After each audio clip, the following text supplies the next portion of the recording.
project's been going for, this is its second year now. Correct. Is it going like you thought it would, or is this, taking on a different nature than you had originally planned? Well, I'm getting about as many questions as I thought. I thought I'd be getting about 100 questions a day, and I am. I also thought, though, that I'd be getting a lot more money. I really thought that I'd either get a grant, or I would get people to make private donations, or I would get a corporate donation. So far, pretty much not. But being either stubborn or stupid, I just decided to persevere anyway. And I'm determined to turn it into greatness somehow. Maybe I'll turn it into a book. Maybe I'll get a grant for next year, put a big Bank of America logo on it. Now that I've demonstrated like what it is, maybe I can be more fundable for next year. We'll see. So do you want to talk a little bit about your personal philosophy and... Hose and money. Oh, wait. That's all right. Wrong interview. That was for R&B Entertainment. Right.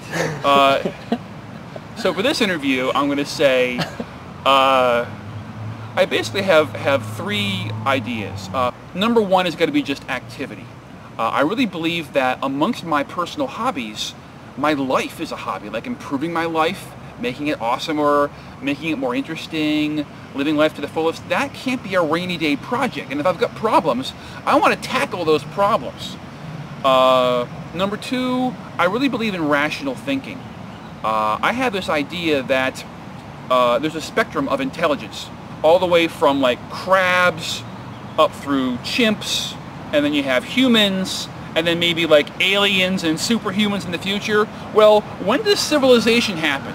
Civilization happened about, I guess, 20,000 years ago, which is approximately now.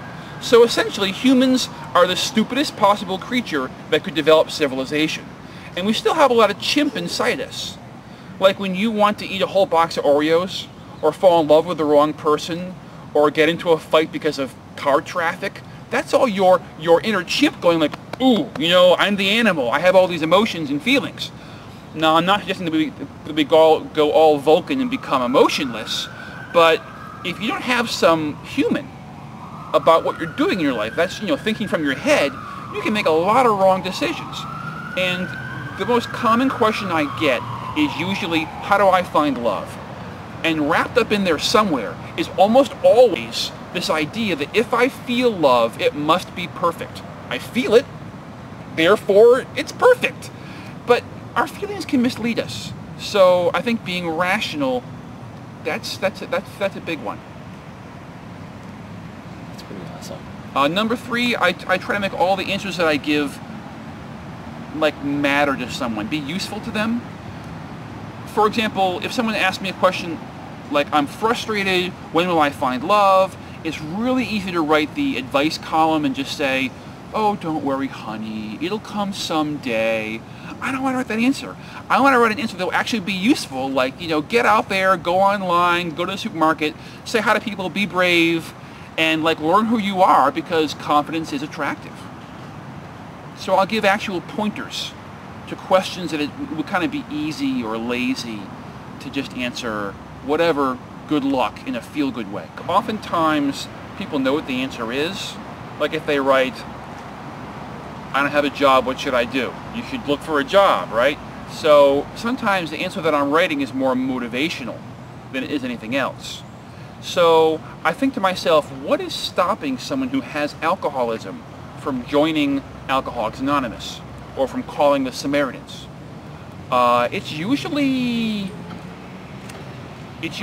shame or embarrassment at reaching out, asking for help. And I think a lot of that comes from society.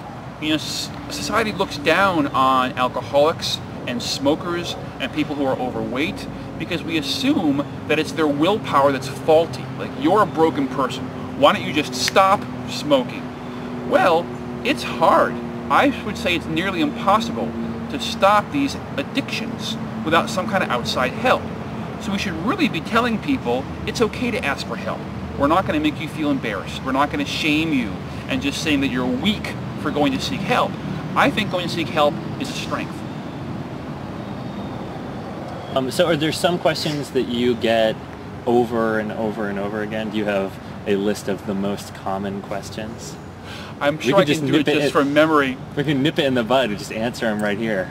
Well, every day I get questions, what is the meaning of life? Why? Just why? Who are you? Why do you do this? I also get the hated, how much wood can a woodchuck chuck if a woodchuck could chuck wood?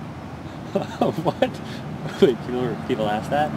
Yeah, I guess it's just one of those like sort of famous questions that's out there. So I get a lot of like bogus questions like that. Number one category is definitely love. Number two category is typically like about me, like why are you doing this? Which I often wonder the answer to that myself. It's like a question like why. There's no context there, but why usually means why is something bad happening to me, right? So I like to answer, there's no real reason why. I mean, fate is not controlling your life. You're controlling it to a large degree. Obviously, accidents will happen, but happy accidents happen too. And people make mistakes all the time. I think a lot of breakups are just one person being a doofus and making a mistake. But you got to accept that people do make mistakes. But people also can be honorable, can be sincere, can be wise, can be generous.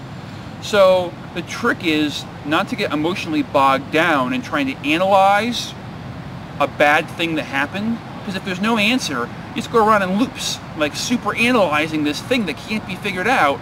Instead, you have to move on. And I found that if you're paying attention around you, like if you're a photographer, you're always alert visually to what's going on around you. Or if you're fashion savvy, you're always alert to what people are wearing. Well, if you're alert to what's coming at you, good luck or bad luck, you can pick and choose. You actually really can't exercise a great deal of control, even over the accidents in your life. If you see something which is good on the horizon, you go and you chase that opportunity.